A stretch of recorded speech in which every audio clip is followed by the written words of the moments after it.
I only got to speak to Camden alone briefly when I went into the store to pay. We were waiting in line for the cashier, and he grabbed a bag of the ubiquitous pork rinds you find all over Mexico and tossed them to me. I caught them one-handed and found myself smiling shyly. "What happened to your glasses?" I asked him. He bit his lip, his eyes darting to the car. "They fell off somewhere, probably when I fell. I can't remember. That whole thing was a blur." "Can you still see?" He smiled, all beautiful white teeth, full lips and dimples. "I'm nearsighted, which means I'll be a lousy shot until I get a new pair or some contacts. But at least I can see you clearly. The things up close. The things that matter." Boom. There went my heart. In the middle of a Mexican convenience store. I had a sudden urge to step closer to him, press myself into his chest, find out how clearly he could see me then. But then the clerk was calling us forward, and Camden gave me a little nudge. His fingers felt hot and rough on my arm, awakening my skin. I smiled at the clerk and awkwardly asked in Spanish to pay for a full tank on our pump. But the clerk figured some of it out on his own. While I was handing over the pesos I had, Camden whispered in my ear. "I know Javier helped me back there," he said deeply, shivers going down my neck. "But don't you dare start thinking he's on our side. He's not. He's not even on his sister's side." "So who is on my side?" I whispered back while the clerk counted the money. Funny, back in the day, I would have been busy trying to scam my way out of paying for the gas, but the idea wasn't even an option anymore. His lips brushed against my ear, his presence behind me so large and commanding it seemed to fill the whole store. "I'm on your side.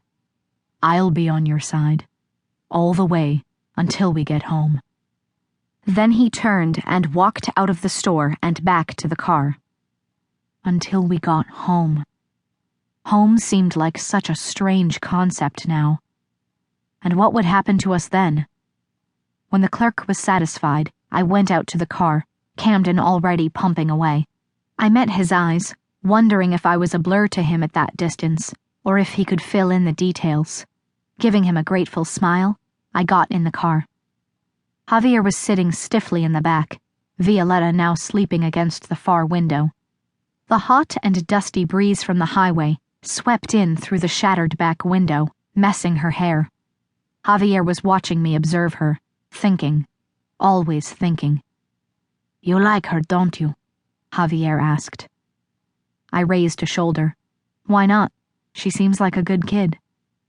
He grunted in disgust and started examining his fingernails. "Good kid. Right. You think associating with the Zetas is good now?" I gave him a sharp look. "You don't know that those men had anything to do with her. They're after us in the end, isn't that what matters?" "They're after me, Angel," he corrected. "Then why take Gus? They think Gus is of importance to you. They think you are of importance to me. That's how it goes." They thought I was of importance to him. But was I? I shook my head, not seeing why I should care, and looked at Violetta. "Anyway, she didn't know you were coming, Javier. She didn't do anything. You're the one who is after Travis." "We are. I'm after Gus. Yes, you've said that," he filled in sharply. Camden opened his door and climbed in. He eyed me, the tension in my jaw and shoulders, and then looked to Javier. "Everything all right in here?" I had a feeling Camden wouldn't need much of an excuse to beat the shit out of Javier again. What I would have given to see that. "Yes," Javier said. "Just getting our priorities straight." He tapped the back of my seat. "You better get this damn car moving again. I called Dom and let him know we'd be there soon." "Is that safe?" I asked him as I started Jose and pulled him back onto the highway, heading north. "I mean, calling people and letting them know where we are?" Javier laughed.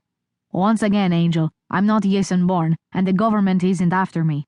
No one is tapping my phones because no one has this phone number. Except for Dom now. And if I can't trust Dom..."